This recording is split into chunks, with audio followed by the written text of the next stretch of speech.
Hello বন্ধুরা, কেমন আছো সবাই? আশা করি ভালোই আছো সবাই। তো আজকে আমি তোমাদের সামনে আরেকটা ছোট ব্লগ নিয়ে এসেছি। তো আজকে আমি দিদির বাড়িতে ঘুরতে এসেছি। এখানে এসে জামাইবাবুর গুদামে চলে এসেছি। আজকে গুদামটা ভালো করে তোমাদেরকে ঘুরিয়ে দেখাবো। তোমরা ভিডিওটা স্কিপ না করে পুরোটা দেখো, তাহলেই দেখতে পারবে। এখানে আমার দিদি অনেকগুলো শাকসবজি লাগিয়েছে, অনেকগুলো ফল ধরেছে।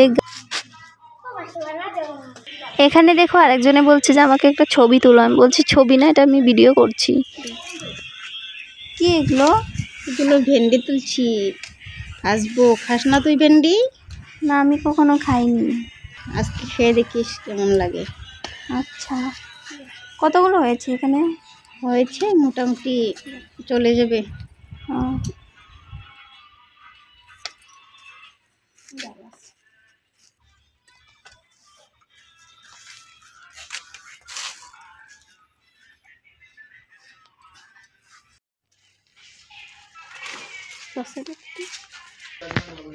তো বন্ধুরা চলো তোমাদেরকে আমি ভিতরটা দেখিয়ে দিচ্ছি ভালো করে।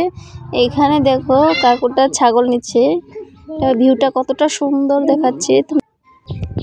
চলো তোমাদেরকে এখন ভিতরটা দেখানোর পালা।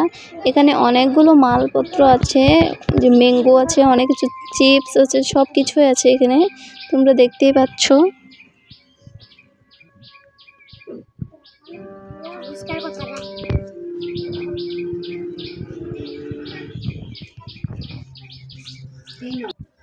বন্ধুরা এখন আমি ভিতরটার কার্টুনপত্র মানে জিনিসগুলো আছে দেখাচ্ছি। এই দেখো, আর দেখো বস্তা কতগুলো আছে, মালিক সব। আর দেখো মা, দেখো মা ফুচকা নিয়েছে, একটা ফুচকার টেমা আছে, এই ফুচকা নিচ্ছে। তো আমার ছোট ভাগিন একটু ভয়েস রেকর্ড করে দিল, তো বলছে আমি করব এই বলছে। আমি বলছি কর না, তুই কর। তো এখানে একটা জিনিস দেখতে পাচ্ছি আমি, তাই ওই জিনিসটা আমি ভিডিও করে নিয়েছি। দেখো এখানে রাস্তা দিয়ে যেয়ে আসবে সব দেখা যাবে। এখানে সিসি ক্যামেরা লাগানো আছে। তো বন্ধুরা দেখো তো এই গাছটা কি গাছ, তোমরা নিশ্চয়ই চিনতে পারবে। এই ফলটা তোমরা প্রায়ই খেয়ে থাকো। তো আমি বেরিয়ে গিয়েছি বাড়ির উদ্দেশ্যে, আমার বাড়ি না মানে দিদির বাড়িতে। তো এখানে আরেকটা জিনিস দেখাচ্ছি তোমাদেরকে, এতটা সুন্দর লাগে, মানে এখানে ঝর্ণার মতো জল বয়ে যাচ্ছে। তোমরা শব্দটা একটু শুনো জাস্ট। এখানে জল দেখে তো আমি পাগলই হয়ে গেছি। তো এখানে নেমেই গিয়েছি। দিদি বলছে এখানে নাকি নদী, কিন্তু আমি নদীর করে তো কিছু দেখতেই পাচ্ছি না। এখানে অনেকগুলো সুন্দর সুন্দর কচু হয়েছে।